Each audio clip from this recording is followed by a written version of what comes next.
CPT की class में MA semester third year के सभी विद्यार्थियों का एक बार पुनः स्वागत है।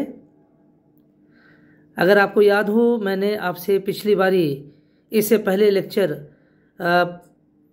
थर्ड यूनिट के संदर्भ में मैंने लिया था लेक्चर, और उस लेक्चर में हमने आपसे बात किया था लिबरलिज्म और लिबर्टेरियनिज्म के विषय में बात किया था। जहाँ पर जिस संदर्भ में हमने उस समय बात किया था, हमने आपको बताने का प्रयास किया था कि लिबरलिज्म क्या है, कि लिबरलिज्म का इतिहास क्या रहा है। What is liberalism, what has been the history of liberalism ever since the time of John Locke up to the present time. हमने बहुत ब्रीफ में, बहुत संक्षेप में उदारवाद के संदर्भ में आपसे बात किया था और ये बताने का प्रयास किया था कि उदारवाद की उत्पत्ति का इतिहास क्या रहा है। जॉन लॉक के बाद से 18वीं शताब्दी में, जॉन लॉक के समय से और उसके बाद आगे चलता हुआ जो पूरी यात्रा थी आज तक के संदर्भ में हमने आपसे एक संक्षेप में बात किया था।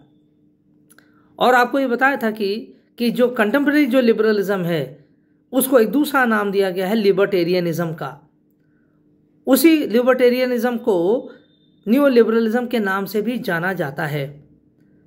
थोड़ा बहुत अंतर हो सकता है, लेकिन मूल बात जो है लिबरल जो न्यू लिबरलिज्म और कंटेम्प्रेरी लिबरलिज्म या लिबर्टेरियनिज्म के बीच में है, वो ये है कि इन सब के मूल में बाजारवाद निहित है। इन सब के मूल में मुक्त अर्थव्यवस्था की बात निहित है। The issue of market, the issue of free market economy, the issue of free society, जिसे हम कहते हैं आज के संदर्भ में फ्री ट्रेड, ये सारी जो बातें हैं, खुला बाजार, मुक्त अर्थव्यवस्था, मुक्त समाज इत्यादि, ये जो बातें हैं, यही नव उदारवाद के संदर्भ में है। यही बात स्वेच्छातंत्रवाद के संदर्भ में भी है और इसी चीज को हम नव उदारवाद के रूप में भी जानते हैं। तो पहली बात हमको ध्यान रखना चाहिए, आज के संदर्भ में हम जब बात करते हैं तो हमें ध्यान रखना होगा कि लिबर्टेरियनिज्म या न्यू लिबरलिज्म का मूल विषय क्या है। अब देखिए, जब इसके संदर्भ में बात हो रही है तो हमने आपको ये भी बताया था, इसमें 3 प्रमुख विचारक हैं। There are 3 main thinkers regarding new liberalism और रिगार्डिंग लिबर्टेरियनिज्म, और वो हैं कार्ल पॉपर, F.A. हेयक और मिल्टन फ्रीडमैन, रॉबर्ट नॉजिक। ये इतने लोग हैं, विशेष रूप से रॉबर्ट नॉजिक हैं, मिल्टन फ्रीडमैन है और F.A. हेयक है। ये 3 विचारक, प्रमुख विचारक कहे जाते हैं। लिबर्टेरियनिज्म के संदर्भ में इनको कहा जाता है। लेकिन लिबर्टेरियनिज्म के इन तीनों विचारकों को डिस्कस करने से पहले कुछ एक बात और भी जान लेते हैं कि एक सामान्य रूप से एक लिबरल थ्योरी भी एक विचारधारा रही है आधुनिक समय में।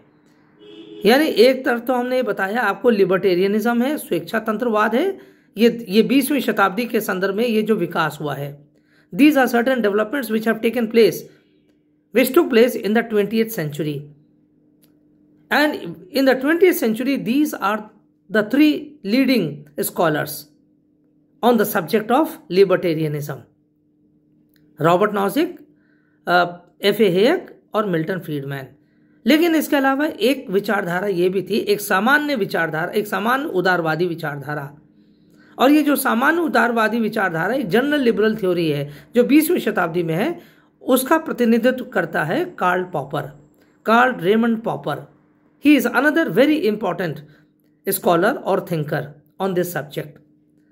कार्ल पॉपर ने एक सामान्य उदारवाद के संदर्भ में अपनी व्याख्या प्रस्तुत किया है। लेकिन इसके बारे में और कुछ बात करने से पहले तीसरी प्रकार की विचारधारा को भी जान लें। उदारवाद का 20वीं शताब्दी में उदारवाद का एक तीसरी शाखा भी है, तीसरा एक आपके लिए मार्ग भी है, तीसरी विचारधारा भी है उदारवाद के संदर्भ में है, और वो है समतावादी विचारधारा या समता मूलक विचारधारा। That is the egalitarian thinking, the egalitarian ideology And this egalitarian ideology is again a part and parcel of the liberal theory of the 20th century. ये जो समतावादी या समता मूलक विचारधारा है, ये 20वीं शताब्दी के उदारवादी सिद्धांत का ही एक शाखा है। तो कुल मिलाकर एक बार फिर से समझ लीजिए, 20वीं शताब्दी में उदारवाद के 3 प्रमुख शाखाएं देखने को मिलती हैं। पहली शाखा जो है जनरल लिबरल थ्योरी है, अर्थात उदारवाद का एक सामान्य सिद्धांत, यानी कोई इसमें बहुत विशेष बात नहीं थी। जो उदारवादी विचारधारा चली आ रही थी, इसी को और आगे बढ़ाया कार्ल पॉपर ने। दूसरा एक विचारधारा थी जिसे हम कहते हैं कि मार्केट थ्योरी या इकोनॉमिक थ्योरी ऑफ लिबरलिज्म, या जिसे हम कहते हैं न्यू लिबरलिज्म, या जिसको अभी हमने बार बार कहा लिबर्टेरियनिज्म, और जिसके 3 प्रमुख विचारक हैं, नॉजिक है, हेयक है और मिल्टन फ्रीडमैन है। तीसरी जो शाखा है उदारवाद की, उसे हम समतावादी या समतामूलक विचारधारा कहते हैं। That is called as the egalitarian approach और the egalitarian offshoot of the liberal theory of the 20th century. तो 3 चीजों को आपको ध्यान रखना है कि 20वीं शताब्दी में उदारवाद के संदर्भ में ये 3 महत्वपूर्ण डेवलपमेंट थे। अब पहली बात करते हैं, वो है एक जनरल लिबरल थ्योरी के बारे में, अर्थात एक सामान्य उदारवादी विचारधारा का जो प्रतिनिधित्व किया जाता है या करता है, वो है कार्ल पॉपर।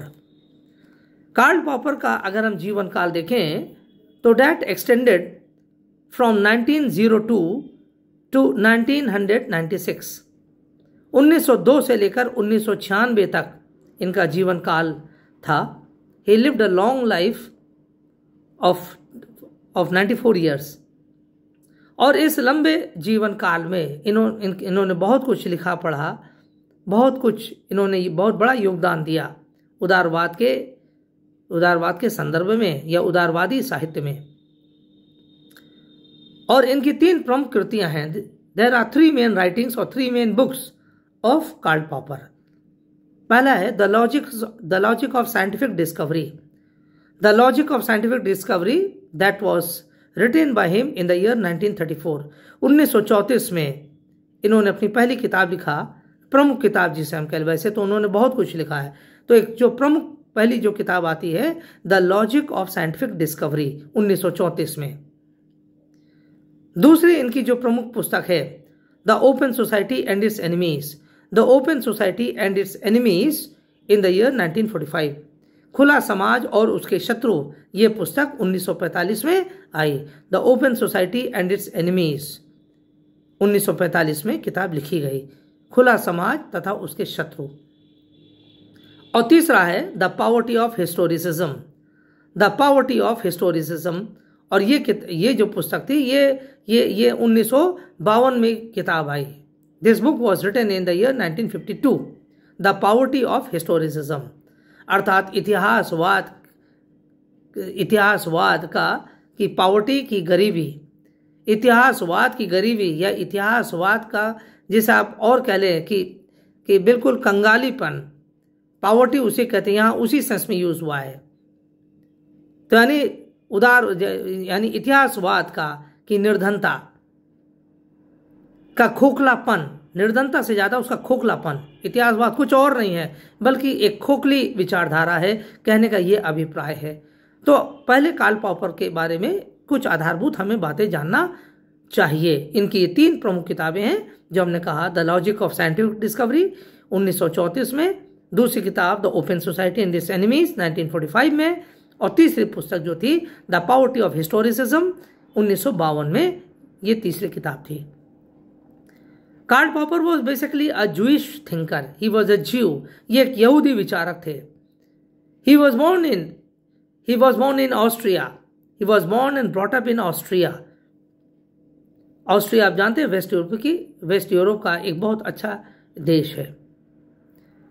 वहां से जब ये वयस्क हुए then he went to New Zealand, वहां से ये न्यूजीलैंड चले गए बड़े होने पर। जब वयस्क हुए वहां पर कुछ समय बिताया, वहां पर अपना अध्ययन किया, काफी कुछ ज्ञानार्जन किया। Then he went over to London, उसके बाद न्यूजीलैंड से ही लंदन चले आए, यानी इंग्लैंड चले आए। तो इंग्लैंड में इन्होंने लंदन को स्थान बनाया और वहीं लंदन स्कूल ऑफ इकोनॉमिक्स में इन्होंने पढ़ाई लिखाई किया। And later on he became a professor of philosophy, अर्थात दर्शन के ये अध्यापक हो गए, वहाँ पर प्रोफेसर हो गए।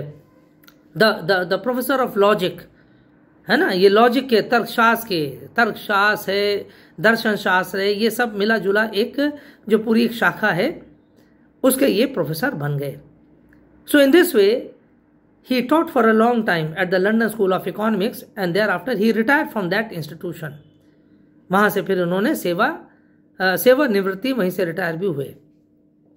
तो ये इनका ब्रीफ पीरियड है, ये जीवन काल का। अब इनके अगर हम पुस्तकों का आकलन करें, इनके विचारों का अगर हम आकलन करें, विश्लेषण करें, तो सबसे पहली बात हमको ये पता चलती है, he is very much concern about liberalism. ये उदारवाद को लेकर बहुत ज्यादा चिंतित हैं। He was very much concern with the onslaught of Marxism over liberalism. मार्क्सवाद का जो उस समय, इनके समय में बहुत ज्यादा प्रभाव चल रहा था मार्क्सवाद का, और उस मार्क्सवाद के कारण उदारवाद के ऊपर संशय भी उठने लगा था, क्योंकि it was because of Marx, Karl Marx, कि that Marxism became a very dominant philosophy during his time and even after his times. Karl Marx की मृत्यु के बाद 1883 में संभवतः उनकी मृत्यु हुई, कार्ल मार्क्स की, और उसके बाद उनकी मृत्यु के बाद भी मार्क्सवाद का बड़ा महत्व बना रहा एक लंबे समय तक। और मार्क्सवाद ने किसी न किसी रूप से उदारवाद को भी प्रभावित किया, उदारवाद के प्रभाव को कम करने का काम किया। Marxism you can say it try to counter the influence of liberalism in some और द अदर वेज। और इसीलिए कार्ल पॉपर बहुत ज़्यादा चिंतित हुए। उन्होंने कहा कि अगर हम मार्क्सवाद का विरोध नहीं करेंगे, मार्क्सवाद को अगर हम एक्सपोज नहीं करेंगे, perhaps the day is not going to be far off when liberalism would become a forgotten philosophy, when liberalism would take a back seat and Marxism would be dominating the entire world of intellectuals. तो Karl popper को ऐसा लगा कि उनका ये धर्म है, उनका ये कर्तव्य है कि मार्क्सवाद का विरोध किया जाए, प्रबल विरोध किया जाए, अन्यथा उदारवाद एक प्रकार से सबसे पिछली पंक्ति में चला जाएगा और धीरे धीरे लोग उसको भूल जाएंगे।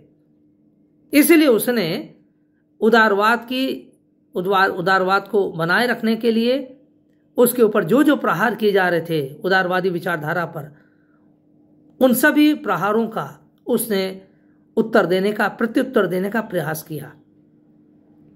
और इसी क्रम में जब वो उसने पहली अपनी पुस्तक लिखा the logic of scientific discovery, अर्थात साइंटिफिक डिस्कवरी का तर्क क्या है, अर्थात वैज्ञानिक अन्वेषण का तर्क, अगर हम इसका हिंदी में रूपांतरण करें the logic of scientific discovery, तो हम उसको हिंदी में कैसे करेंगे, अर्थात वैज्ञानिक विश्लेषण का, वैज्ञानिक अन्वेषण का, है ना, साइंटिफिक डिस्कवरी, अन्वेषण जिसे कहते हैं, तो वैज्ञानिक अन्वेषण का तर्क, the logic of scientific discovery, अर्थात जो साइंस बड़ी बड़ी बातें कहता है, हमने ये किया, हमने वो किया, हमने नए चीज़ों को पता लगाया, इसी के संदर्भ में वो ये बात सबसे पहले उठाता है अपनी किताब में।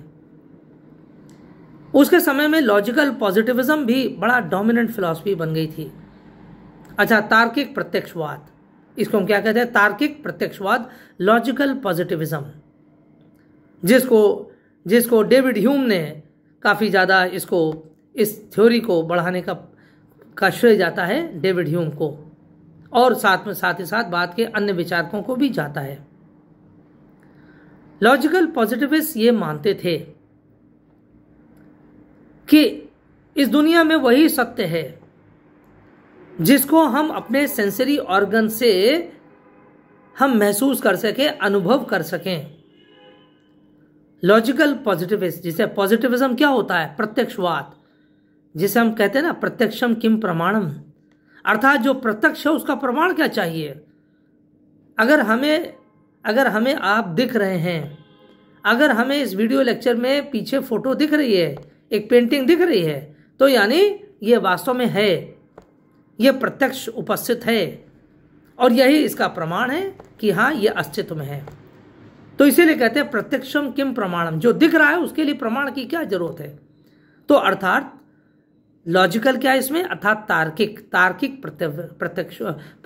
प्रत्यक्षवाद, लॉजिकल पॉजिटिविज्म, तार्किक प्रत्यक्षवाद। तो यानी ये कहता है सिद्धांत कि जो आप देख रहे हैं, जो आप अनुभव कर रहे हैं अपने ज्ञानेंद्रियों के द्वारा, अपने इंद्रियों के द्वारा, अर्थात हमारे आँख है, हमारे कान है, हमारे नाक है, हमारी त्वचा है, जो 5 ज्ञानेंद्रियां कही गई हैं, 5 सेंसरी ऑर्गन्स जो कहे गए हैं, अगर हम उसके माध्यम से अगर हम किसी चीज़ को देख सकते हैं या अनुभव कर सकते हैं, तो अर्थात वो वस्तु अस्तित्व में है, वो वस्तु वास्तव में सत्य है। इसे कहते हैं तार्किक प्रत्यक्षवाद।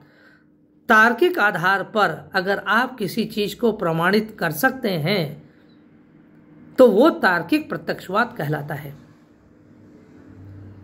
तो लॉजिकल पॉजिटिविस्ट ये मानते थे कि इस दुनिया में जो चीज आप देख सकते हैं, अनुभव कर सकते हैं, जिन चीजों का आप अनुभव आप कर सकते हैं, चाहे आप देखकर, चाहे सुनकर, चाहे सूंघकर, चाहे अपनी त्वचा के माध्यम से अगर आप अनुभव कर सकते हैं कि हाँ वो है, तो अर्थात वो वास्तव में है, वही सत्य है।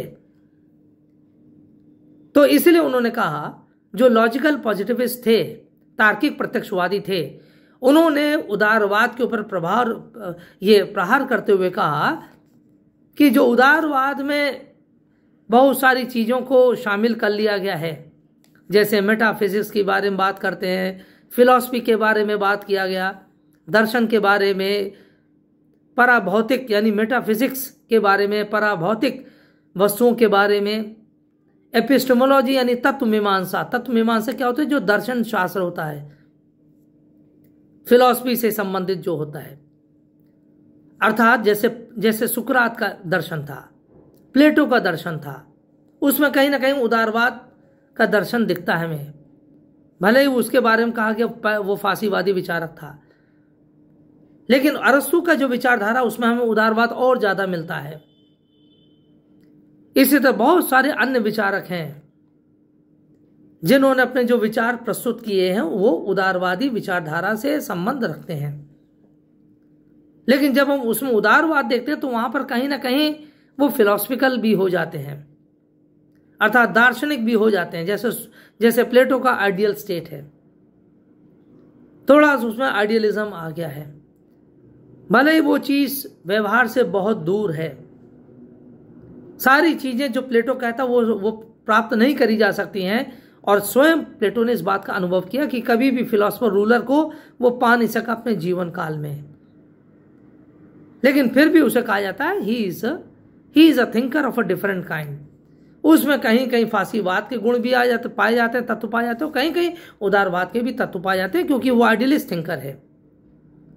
लेकिन इसी बात का लॉजिकल पॉजिटिविस्ट खंडन करते हैं। उन्होंने कहा कि इसका कोई स्थान नहीं होता है, दर्शन का कोई स्थान नहीं है, मेटाफिजिक्स का कोई स्थान नहीं है, ऐसे उदारवाद की कोई औचित्य नहीं है। ये लॉजिकल पॉजिटिविस्ट मानते थे, क्योंकि कहते थे ये सब कहानियां हैं, ये सब कोरी कल्पनाएं हैं, these are nothing but mere imaginations. ये लॉजिकल पॉजिटिविस्ट ये मानते थे क्योंकि आप इसको अनुभव ही नहीं कर सकते। फिलॉसफर रूलर आप क्या कभी प्राप्त कर पाए? प्लेटो ने कभी अपने फिलॉसफर रूलर को प्राप्त कर सका? वो जीवन के लगभग 95 साल की उम्र में मरा वो, लेकिन still even at the time of his death he could not come across a philosopher ruler, and he died not as a very happy man. He died a bit dissatisfied. वो असंतुष्ट होकर उसकी मृत्यु हुई। इसे लॉजिकल पॉजिटिविस्ट कहते हैं इस प्रकार की विचारधारा को कोई औचित्य नहीं है। अब देखिए, कार्ल पॉपर के सामने बड़ी समस्या आई।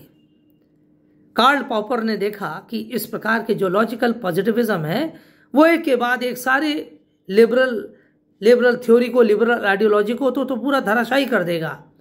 केवल वो साइंटिफिक अन्वेषण के नाम, साइंटिफिक एनालिसिस के नाम पर, अर्थात अगर आप कोई चीज़ देख सकते हैं, समझ सकते हैं, सुन सकते हैं, तभी उसका अस्तित्व है, तभी उसका प्रमाण है, अन्यथा वो सब बेकार है, मीनिंगलेस है।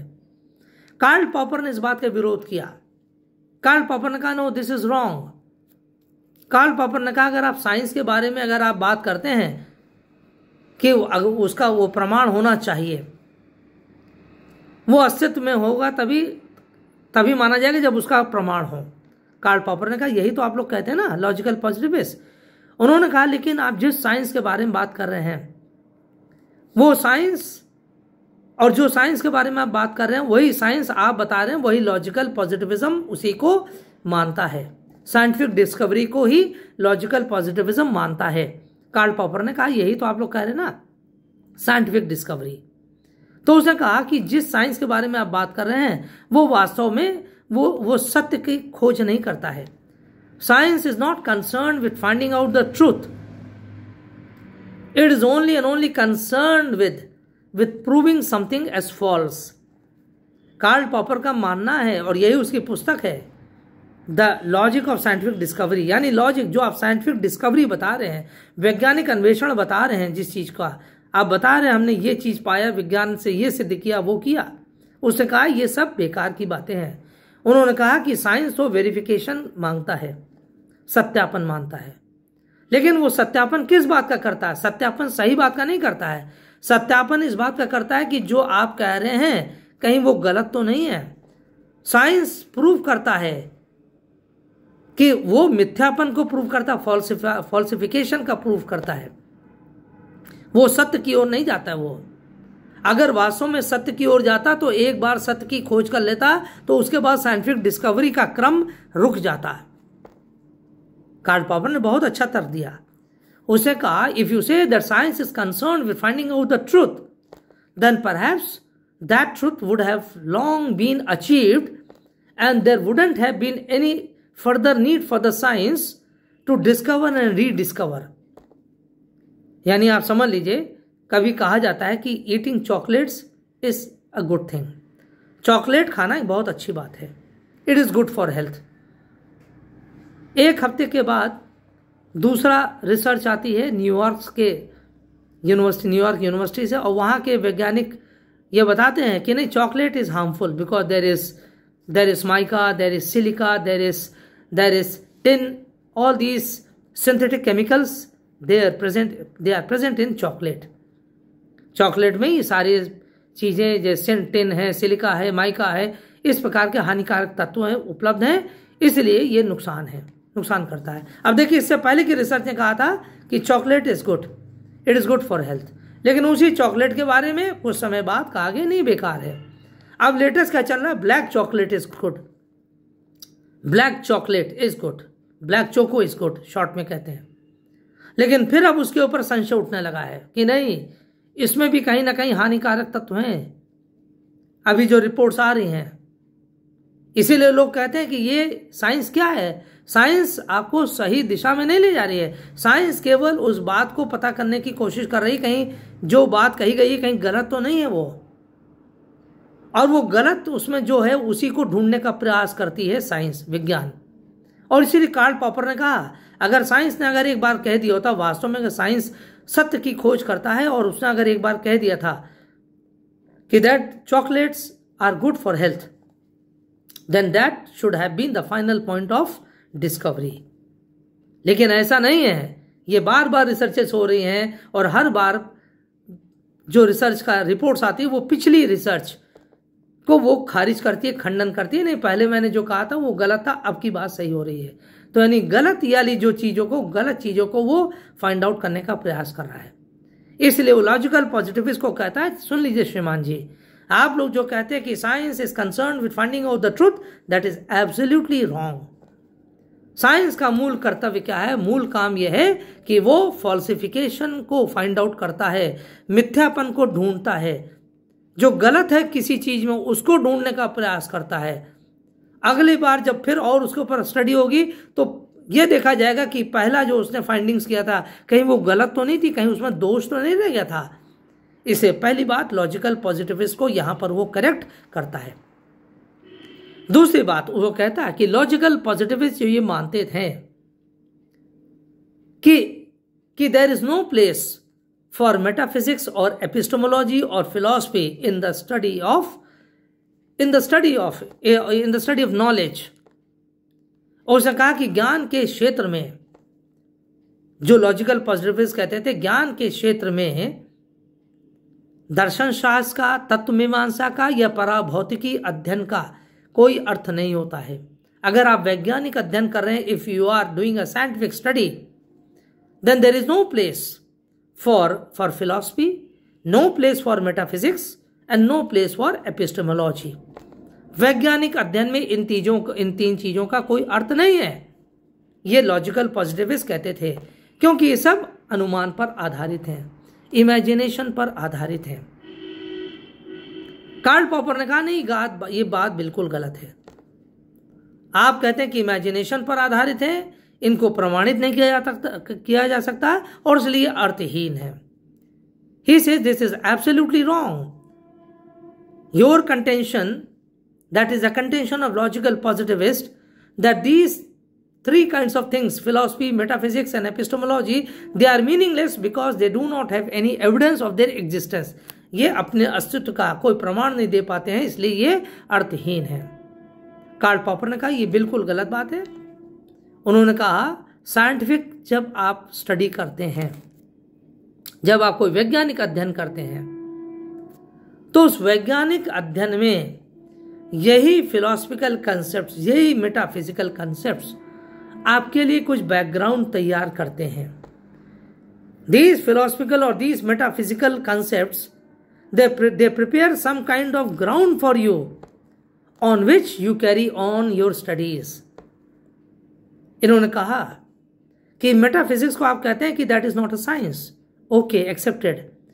जब आप कहते हैं कि मेटाफिजिक्स साइंस नहीं है, तब यही ग्राउंड आपको, यही आधार आपका बनता है इसी के ऊपर स्टडी अपनी शुरू करने का। अर्थात आपने देखा कि मेटाफिजिक्स में आपको कोई ज्ञान नहीं दिख रहा, कोई विज्ञान नहीं दिख रहा है, तो आपने मेटाफिजिक्स से प्रेरणा प्राप्त करके अपनी थ्योरी बनाना शुरू किया।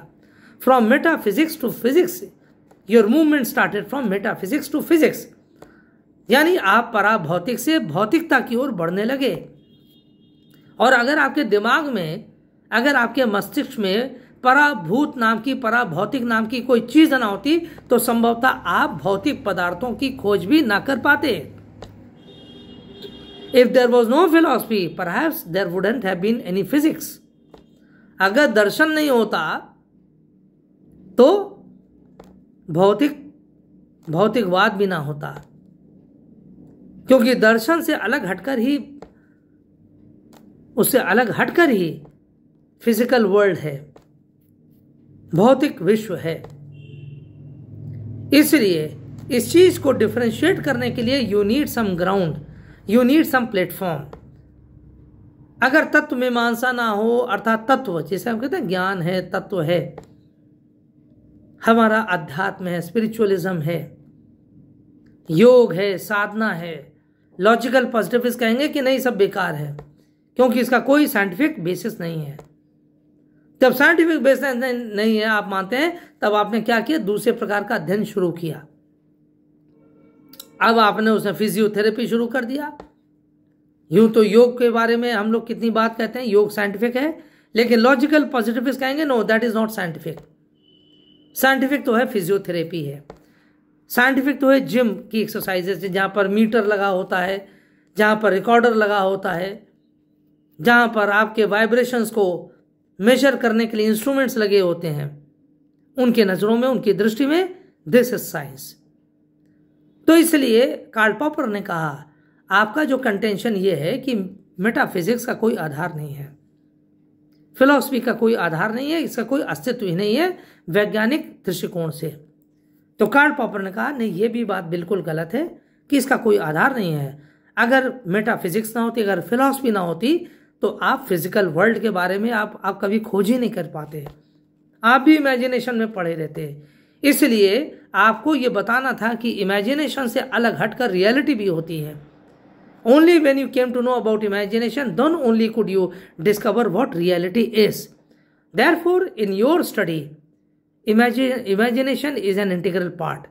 Imagination or metaphysics is an integral part of your study. इसलिए कार्ल पॉपर ने यह बताने का प्रयास किया कि मेटाफिजिक्स का अपना महत्व है। ये ग्राउंड तैयार करता है, एक बैकग्राउंड तैयार करता है। और अगर जैसे कहने का मतलब है धूप, अगर छाया नहीं होगी तो धूप कैसे आप समझ पाएंगे धूप है ये। अगर कोई जल ठंडा नहीं होगा तो आप कैसे ये अनुभव करेंगे ये गर्म है। That is you need to have a contrast of anything. अगर धूप कहेंगे तो यानी छाया भी होना चाहिए। अगर छाया आप नहीं जानते हैं तो आप धूप भी नहीं समझ सकते। अगर आप ठंडा नहीं जानते तो गर्म नहीं समझ सकते, गर्म नहीं जानते तो ठंडा नहीं समझ सकते। So there are these kinds of contrasting words, और सबका एक दूसरे से रिलेशनशिप है। इसी तरह से मेटाफिजिक्स और फिजिक्स का रिलेशनशिप है, फिलॉसफी और फिजिकल वर्ल्ड का रिलेशनशिप है। Therefore Karl Popper says that nothing is meaningless, even in the scientific study this is not meaningless. ये ऐसा नहीं है कि बेकार की चीज है, इसका कोई अस्तित्व नहीं है। इसलिए कार्ल पॉपर ने कहा, लॉजिकल पॉजिटिविस्ट से कहा कि आप जिन जिन चीज़ों को अर्थहीन समझ रहे हैं, सारहीन समझ रहे हैं, उन सब में बहुत बड़ा संदेश छुपा है। और संदेश ये है कि ये सब वैज्ञानिक अध्ययन के ये एक इंटीग्रल पार्ट है, एक अंतर, जिसे आप कह लें एक अंतर्निहित पक्ष है इसके, और बिना इनको जाने हुए आप कुछ फर्दर इसका अध्ययन आप नहीं कर सकते हैं।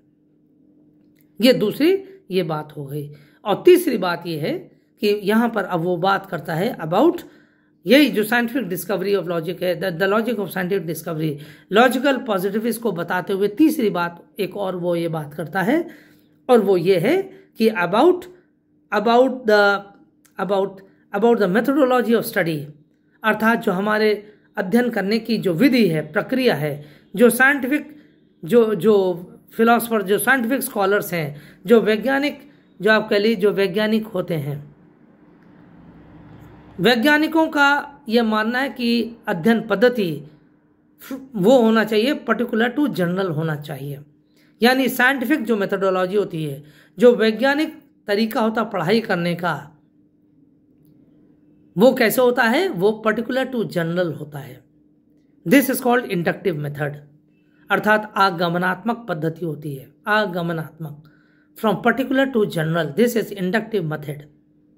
यानी जहां आप कुछ तथ्यों के आधार पर, सत्यों के आधार पर, आंकड़ों के आधार पर, फैक्ट्स और फिगर्स के आधार पर, उदाहरणों के आधार पर, आप इन चीज़ों के आधार पर अपनी बात कहना आरंभ करते हैं और उन आंकड़ों के आधार पर अपनी बात को सिद्ध करते हैं, और सिद्ध करने के बाद आप एक जनरल थ्योरी का निर्माण करते हैं। Then you draw you can say a general theory on the basis of data, on the basis of side, or on the basis of statistics, data and examples that you have, जो आपके पास experiences हैं, जो किसी के पास अनुभव हैं, आंकड़े हैं, तथ्य हैं, सत्य हैं, उनके आधार पर वो अपनी बात कहने का प्रयास करते हैं, और ये पर्टिकुलर हुआ, और उसी के आधार पर वो एक सामान्य सिद्धांत बनाने की बात करते हैं। This is called inductive method and this is the scientific methodology. ये लॉजिकल पॉजिटिविस्ट ये मानते हैं, लेकिन कार्ल पॉपर ने कहा नहीं, ये बात गलत है, दिस इज रॉन्ग। उन्होंने कहा this is not scientific methodology, inductive is not the scientific methodology particular to general, ये जो आप बता रहे हैं it is again a scientific method. उसने कहा नहीं, मैं ये मानने को तैयार नहीं हूं। उसने कहा बल्कि you always move from general to particular, आप सामान्य से विशिष्ट की ओर बढ़ते हैं, सामान्य से विशिष्ट की ओर बढ़ते हैं। You start moving from general to particular. अब जनरल टू पर्टिकुलर से तात्पर्य क्या है? इसका तात्पर्य यह है, कार्ल पॉपर कहता है जब आप किसी चीज का अध्ययन करना शुरू करते हैं, भले ही आपने कोई तथ्यों या आंकड़ों के आधार पर अपना अध्ययन करना आरंभ किया, उदाहरण दिए, मान लीजिए you started studying about poverty, about exploitation, आपने निर्धनता के बारे में पढ़ना आरंभ किया, आपने किसी एरिया का, आपने किसी भौगोलिक प्रदेश को आपने अपना टारगेट चुना, हम इधर का अध्ययन करेंगे इस प्रदेश का, और वहाँ के आपने आंकड़े या तथ्य इकट्ठा किए कि यहाँ पर कितना परसेंट व्यक्ति गरीब है और कितना परसेंट व्यक्ति गरीब नहीं है। यानी पर्टिकुलर आपने कुछ पर्टिकुलर एग्जाम्पल्स इकट्ठा किए, कुछ on the basis of particular data. लेकिन कार्ल पॉपर कहता है कि वास्तव में देखा जाए आपके मस्तिष्क में कहीं ना कहीं ये विचार है, कि आप क्या पढ़ने जा रहे हैं। आप निर्धनता के बारे में पढ़ने जा रहे हैं। आप किसी समाज या समाज के किसी भूभाग या प्रदेश की निर्धनता के बारे में पढ़ने जा रहे हैं। आपके दिमाग में there is some concept in your mind, there is some idea, there is some thought in your mind that this particular area is suffering from poverty. ये एक पर्टिकुलर जो प्रदेश है, यहाँ पर निर्धनता की बहुत बड़ी समस्या है। यह आप मान के चलते हैं आपके दिमाग में। उसी के बाद ही तो आपने सब तथ्य और आंकड़े इकट्ठा करना शुरू किया, और आंकड़े इकट्ठा करने के बाद फिर आपने ये एक थ्योरी बना दिया, फ्रॉम पर्टिकुलर टू जनरल। तो कार्ल पॉपर कहता है कि नहीं, ये पर्टिकुलर टू जनरल नहीं है, this is from general to particular. क्योंकि आपके माइंड में कोई ना कहीं इमेजिनेशन है, आपके माइंड में कहीं ना कहीं ये विचार है कि हाँ, यहाँ पर समस्या है, इस प्रदेश का अध्ययन किया जाना जरूरी है। This area is lagging behind, this area is dominated by poverty, it is overcome bye poverty. यहाँ पर गरीबी है, यहाँ पर निर्धनता है, इसलिए इस प्रदेश का अध्ययन किया जाना अनिवार्य है। तो अर्थात